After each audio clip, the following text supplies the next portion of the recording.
Hello guys, welcome back to banking Kannadiga. So IPS clerk result out ಆಗಿದೆ. ನೀವೆಲ್ಲ check ಮಾಡಿದ್ರೆ ಅನ್ಕೋತೀನಿ.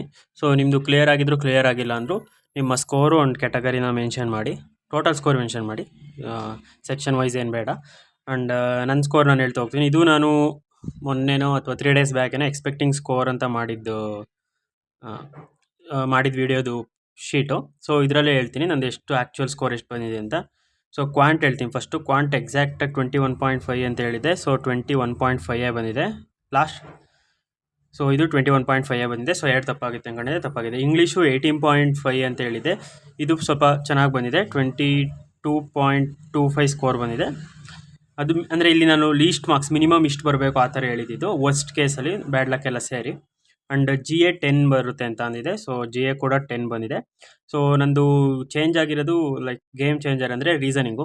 ಎಲ್ಲ ಎಕ್ಸಾಮಲ್ಲೂ, ಎಲ್ಲ ಮೇನ್ಸಲ್ಲೂ, RRP ಎಲ್ಲದರಲ್ಲೂ ನನಗೆ ರೀಸನಿಂಗ್ಗೆ ಕೈ ಕೊಟ್ಟಿರೋದು. ಬಟ್ ಏನೋ ಫೇವ್ರೇಟ್ ಸಬ್ಜೆಕ್ಟು, ಸ್ಟ್ರಾಂಗ್ ಸಬ್ಜೆಕ್ಟ್ ಅಂತಾರಲ್ಲ, ಅದು ರೀಸನಿಂಗ್ಗೆ ಕೈ ಕೊಡೋದು. ರೀಸನಿಂಗೆ ಯಾಕೆ ಅಂತ ಗೊತ್ತಿಲ್ಲ. ಪ್ರಿಲಿಮ್ಸಲ್ಲೆಲ್ಲ ಕೈ ಕೊಡಲ್ಲ, ಬಟ್ ಮೇನ್ಸಲ್ಲಿ ರೀಸನಿಂಗ್ ಇಸ್ ಅಕ್ಯುರೇಸಿ ಅನ್ನೋ ತುಂಬ ಅಂದರೆ ತುಂಬ ಮ್ಯಾಟರ್. ಅಕ್ಯುರೇಸಿ ಏನಾದ್ರು ಇದ್ದಿದ್ರೆ IPS PO, RRB PO ಎಲ್ಲ ಕ್ಲಿಯರ್ ಆಗಿರೋದು ನಂದು. ಇದರಲ್ಲೂ ಅಷ್ಟೇ IPS ಕ್ಲರ್ಕಲ್ಲಿ. ಸೊ ಇದು ವರ್ಸ್ಟ್ ಕೇಸ್ ಹೇಳಿದ್ದು. ಇದು 5 ಮಾರ್ಕ್ಸಿಂದ ಒಂದು ಪಜಲ್ ತಪ್ಪಾದರೆ 14.5 ಬರುತ್ತೆ ಅಂತ. ಬಟ್ ಯಾವ್ದು ತಪ್ಪಾಗಿದೆ ಅಂತ ಗೊತ್ತಿಲ್ಲ. 18 ಬಂದಿದೆ. ಸೊ ನಂದು ಟೋಟಲ್ ಇಷ್ಟು. ಆ್ಯಂಡ್ ಸೊ ನಂದು ಟೋಟಲ್ ಬಂದುಬಿಟ್ಟು 71.75. ಓಕೆ, ವರ್ಸ್ಟ್ಗಿಂತ ಸ್ವಲ್ಪ ಜಾಸ್ತಿ ಬಂದಿದೆ. ಅಂದರೆ ವರ್ಸ್ಟ್ ಮತ್ತು ಮ್ಯಾಕ್ಸ್ ಎರಡರ ಮಧ್ಯೆ ಬಂದಿದೆ ಸ್ಕೋರು. ಸೊ ಆ್ಯಕ್ಚುಯಲ್ ಸ್ಕೋರ್ ಬಂದು ನಂದು 71.75. ಸೊ ಕಟ್ ಆಫ್ ಬಂದುಬಿಟ್ಟು ಆ್ಯಕ್ಚುಯಲ್ ಕಟ್ ಆಫು ಈ ಸಲ 38.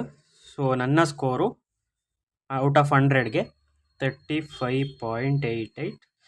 ಸೊ ಆಲ್ಮೋಸ್ಟ್ ಟೂ ಮಾರ್ಕ್ಸಿಂದ ಹೋಗಿದೆ ಇದೂ. ಬಟ್ ಇಟ್ಸ್ ಓಕೆ, ರಿಸರ್ವ್ ಲಿಸ್ಟಲ್ಲೂ ಇಲ್ಲ. ಸೊ ನೀವು ಏನಾದರೂ ಪ್ಲ್ಯಾನ್ ಬಿ ಇದ್ದರೆ ಶೇರ್ ಮಾಡಿ. ನನ್ನ ಪ್ಲ್ಯಾನ್ ಬಿ ಏನೂ ಇಲ್ಲ. UBA LBO ಇಂಟರ್ವ್ಯೂ ಏನಿದೆ ಅದನ್ನು ಚೆನ್ನಾಗಿ ಕೊಡಬೇಕು. ಅದೇನಾದರೂ ಮಿಸ್ ಆದರೆ, ಈಗ ಮಿಸ್ ಆಗುತ್ತೋ ಇಲ್ವೋ ಅಂತ ಗೊತ್ತಿಲ್ಲ. UBA LBO ಇಂಟರ್ವ್ಯೂ ಕೊಟ್ಟು ಲೈಕ್ ನಂದು 3ನೇ ತಾರೀಕು ಇಂಟರ್ವ್ಯೂ ಇರೋದು. ಅದಾದಮೇಲೆ 1 ವೀಕ್ ಬ್ರೇಕ್ ತೊಗೋತೀನಿ, ರೆಸ್ಟು.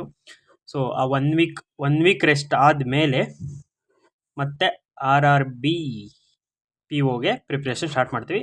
ಆ್ಯಂಡ್ ನನ್ನ ಸಜೆಷನ್ 1 ವರ್ಷ ಮುಗಿಯುತ್ತೆ ಜೂನ್ ಬಂದರೆ ನಂದು ಈ ಬ್ಯಾಂಕಿಂಗ್ಗೆ ಎಂಟ್ರಿ ಆಗಿ. ಸೊ ಯಾವತ್ತು ಟಾರ್ಗೆಟ್ ಅಂತ ಇಟ್ಕೊಳ್ಳೋಕ್ಕೆ ಹೋಗಬೇಡಿ, ಇಷ್ಟು ತೆಗೆದ್ರೆ ಕ್ಲಿಯರ್ ಆಗುತ್ತೆ ಅಂತ. ಲೈಕ್ ಇದೆ ನೋಡಿ, ಅನ್ಎಕ್ಸ್ಪೆಕ್ಟೆಡ್ ಅಂದರೆ unexpected, out of the box 38 cut off ಅಂತ ಅಂದರೆ ಅದು ಜನರಲ್ 38.25.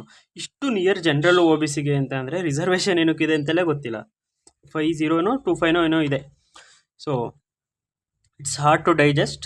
ಇರಲಿ, ಪರವಾಗಿಲ್ಲ. ಬಟ್ ನನ್ನ ಎಕ್ಸ್ಪೆಕ್ಟೆಡ್ ಕಟ್ ಆಫ್ ವೀಡಿಯೋಗಳೆಲ್ಲ IBPS ಕ್ಲರ್ಕ್ದು ಅಟ್ಟರ್ಲಿ ಫ್ಲಾಪ್ ಆಗಿದ್ದಾವೆ. ಎಲ್ಲ ರಾಂಗ್ ಆಗಿದೆ. ನಂದು ಅಂತಲ್ಲ, ಯಾರ್ಯಾರು ಏನೇನು ಪ್ರೆಡಿಕ್ಟ್ ಮಾಡಿದ್ರು ಕರ್ನಾಟಕ ಕಟ್ ಆಫ್ ಅಂತ, ಲೈಕ್ 3-4 ವರ್ಷ ಎಕ್ಸ್ಪೀರಿಯನ್ಸ್ ಇರೋರು ಅವರು ಕೂಡ ಇಷ್ಟಂತೂ ಎಕ್ಸ್ಪೆಕ್ಟ್ ಮಾಡಿರಲ್ಲ. ಮೇಯ್ನಾಗಿ ಇಷ್ಟು ಕಟ್ ಆಫ್ ಹೋಗೋಕ್ಕೆ ಕಾರಣ ಒಂದು ಕ್ವಾಂಟ್ ಸೆಕ್ಷನ್ನು. ಆ್ಯಂಡ್ ನಮ್ಮ 883 ವೇಕೆನ್ಸಿಲಿ ಮಿನಿಮಮ್ ಅಂದರೂ 50% ಔಟ್ ಆಫ್ ಸ್ಟೇಟ್ ಅವ್ರು ಅಪ್ಲೈ ಮಾಡಿ ಕ್ಲಿಯರ್ ಆಗಿರ್ತಾರೆ.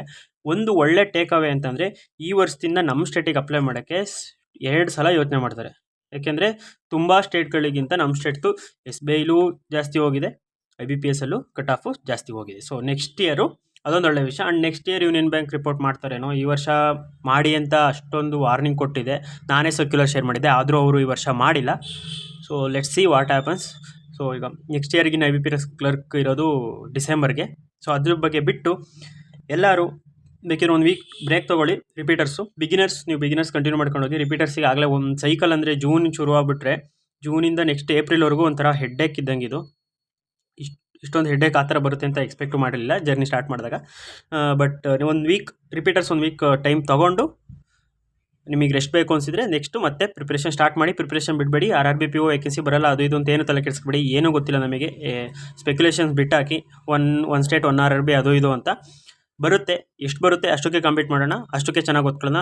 ತುಂಬ ಟೈಮ್ ಇದೆ ಇನ್ನು, ಅಂದರೆ ಒಳ್ಳೆ ಟೈಮ್ ಇದೆ. ತುಂಬ ಟೈಮ್ ಇದೆ ಅಂತಲ್ಲ, ಒಳ್ಳೆ ಟೈಮ್ ಇದೆ. ಇನ್ನು 3 ಮಂತ್ಸಲ್ಲಿ ನಮಗೆ ನೋಟಿಫಿಕೇಷನ್ ಸಿಗುತ್ತೆ. ಆ್ಯಂಡ್ ಎಕ್ಸಾಮ್ ಜುಲೈಗೆ ಇದೆ, ಅದೆಲ್ಲರಿಗೂ ಗೊತ್ತು. ನಾನು ಆಲ್ರೆಡಿ ಎಕ್ಸಾಮ್ ಶೆಡ್ಯೂಲ್ ಶೇರ್ ಮಾಡಿದ್ದೀನಿ ಇದೇ ಚಾನಲಲ್ಲಿ.